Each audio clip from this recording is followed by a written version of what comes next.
When you're wanting and getting, sometimes you're frustrated, and sometimes you don't go into the level of fear, but you go into a higher level called anger.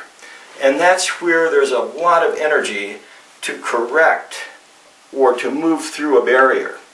And you see yourself as being right, whether you are or not. That's how you see yourself.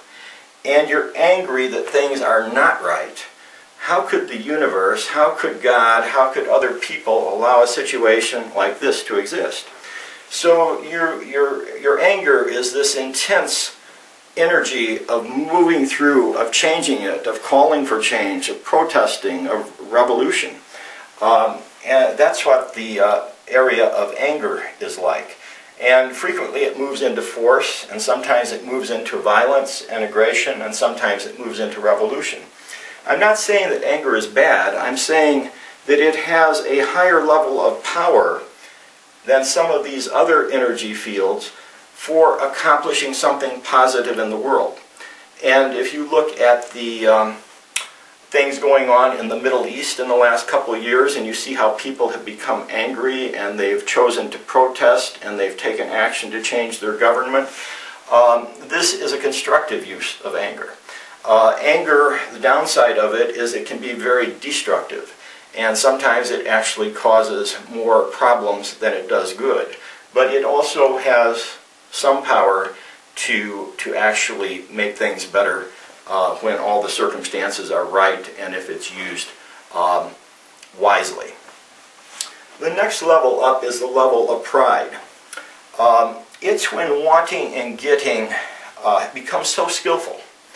One is so skillful at attaining what they seek that they become important in their community, and people look up to them, and they have importance, and they're able to use their importance to swing things their way. Now, I'm not saying that to be skillful is not good, and I'm not saying to be aware of one's skill and one's relationships and that one is well thought of is bad. I'm not saying that. But sometimes it goes over the edge, and a person simply wants more and more, and they become the center of everything as if they were God, and what they see is they see themselves as superior. They see God or life or the larger flow of things as irrelevant. They see themselves with pride, and they look down on other people. They look at other people with scorn, and they are in an inflated view of themselves, of their own self-importance, and this is so inflated that it is out of proportion to reality. This is the petty dictator.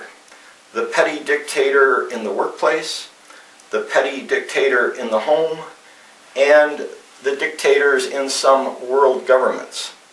The one who is doing everything for him or herself, and him or herself is the measure of all things, and they place their good above all else.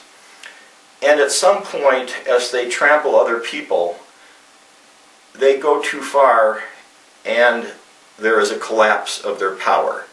And what typically would happen is, in some cases, they might be executed, but in other cases, they might go to jail.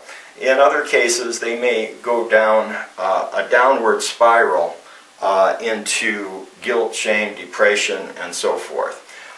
So these are what we call the lower levels, and I just wanted to touch on them because most of us have been in some of these from time to time. It's very important to recognize them. It's important to realize when one is at this level. It's important to be able to see when another person is acting from one of these levels. And if you can see it and understand it, it becomes much easier to get out of it. If you have the map of consciousness, the compass of consciousness up on the wall in some of these countries where there are dictators and people who do not have the interest of their own people at heart, If you had the compass of consciousness up on the wall of every home and in every business and in every subway station, people would look at it and it would click. This person who is in charge is at this level. Do we want to be here? Would we prefer our country, our business, our family to be at some other level? And they would begin to take action to bring that about. There will be other tutorials coming forth on the compass of consciousness, how to use it, and the levels of consciousness and what they mean. We've looked at the first 8, sort of the lower levels in this conversation. Some of the other tutorials will deal with the higher levels. I hope you'll come back and take a look. Thank you very much.